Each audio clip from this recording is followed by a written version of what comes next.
Discovered is that Dick and Barack Obama are eighth cousins. What? Is that an amazing thing? Yes. He's President Bush's ninth cousin once removed. Cheney's cousin Barack Obama is also Bush's 11th cousin.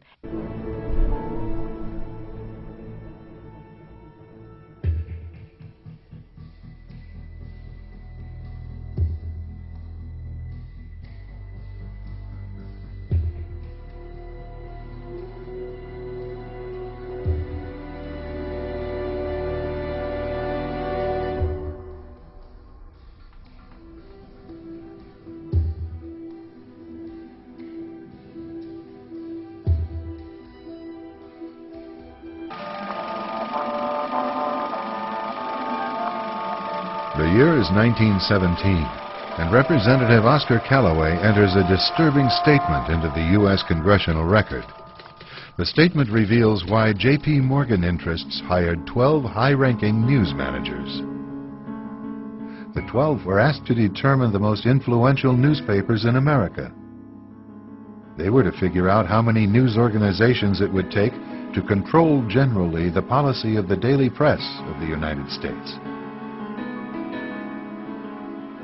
The 12 found it was only necessary to purchase the control of 25 of the greatest papers. An agreement was reached. The policy of the papers was bought, and an editor was placed at each paper to ensure that all published information was in keeping with the new policy. Soon, that policy would be defined by a front group formed by J.P. Morgan and his colleagues. In fact, Morgan's personal attorney was founding president of the organization, the Council on Foreign Relations.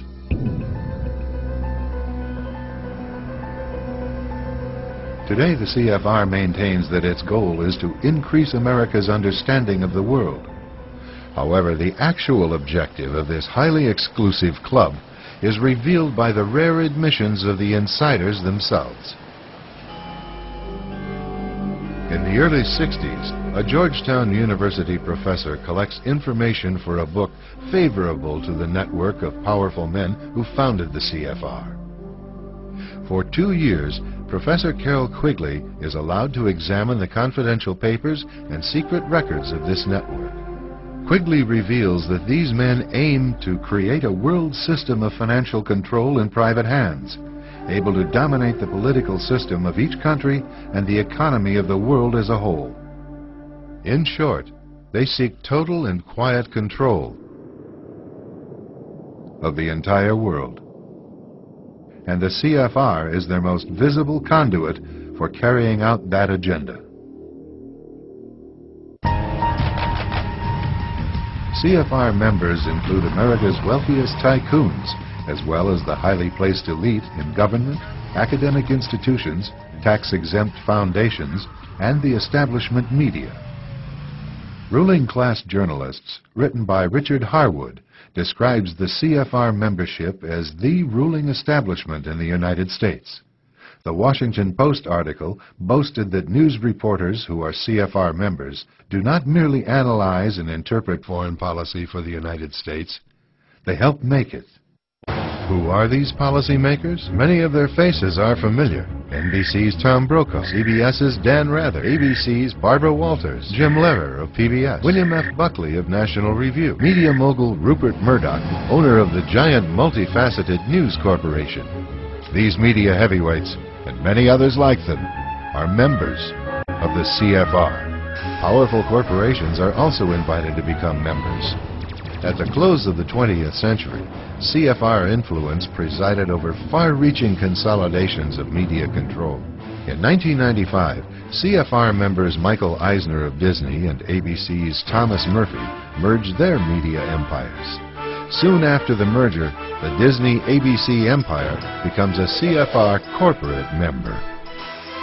In the year 2000, the world's largest internet service provider, America Online, joins forces with Time Warner, one of the world's largest news organizations. The CEOs favoring the move are CNN's Thomas Johnson and Time Warner's Gerald Levin, both CFR members. Once again, another media giant is created under the shadow of CFR influence. Today, an elite handful of individuals define the agendas that are supported by the empire of establishment news.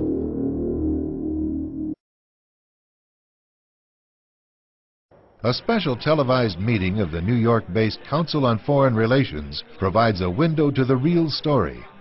The speaker, Vice President Dick Cheney, takes a question from David Rockefeller. Vice President, I just enjoyed so much your whole speech, but I was particularly pleased that you gave such a strong endorsement for the free trade agreement for all the Americas, subject that has been of great concern to me for many years, and particularly recently, and I think it's absolutely essential for the strength of our economy. Rockefeller's role in the drive for an FTAA was a lot more central than he portrays. Rockefeller cultivated Latin American leaders who could be counted on to support such a proposal. Both the 1994 Miami Summit and the FTAA proposal were conceived and nurtured by a Rockefeller-created network. Prominent among the organizations sponsoring the Miami event were the Council of the Americas, founder and honorary chairman David Rockefeller, the Americas Society, chairman David Rockefeller, the Forum of the Americas, founder David Rockefeller, the Institute for International Economics, financial backer and board member David Rockefeller, the Trilateral Commission, founder and honorary chairman David Rockefeller. Rockefeller's influence also extends to the current administration. He was chairman emeritus of the CFR when Vice President Dick Cheney once served as a director, a relationship that Cheney concealed during his congressional career. It's good to be back at the Council on Foreign Relations. As Pete mentioned, I've been a member for a long time and was actually a director for some period of time. I never mentioned that when I was campaigning for re-election back home in Wyoming. They're trying to speed the flow of both cargo and people, they say, across this nation's northern and southern borders. Critics call the plan an outright attack on our sovereignty. Congress has been looking the other way. Christine Romans reports. Plans for an integrated North American community by 2010, moving ahead swiftly and under the radar. Robert Pastor is an author of the Council on Foreign Relations document seen as the project's roadmap. We need to deepen economic integration by moving towards a customs union with a common external tariff. I think we need to enhance our security by beefing up both our borders and beefing up a continental boundary. But critics fear an attack on American sovereignty, a super NAFTA, with borders erased between three very different countries with no public oversight. Texas Congressman Ron Paul is a rare voice of concern on Capitol Hill. We're not supposed to give this to the executive branch devising quasi-type of treaties that the Congress seems to not have any control of, and then it turns out to be managed trade for big corporations and not to benefit to our workers and to our people. The House International Relations Committee and the Senate Foreign Relations Committee have not held hearings on this, and a high-level conference this month in Banff was closed to the press.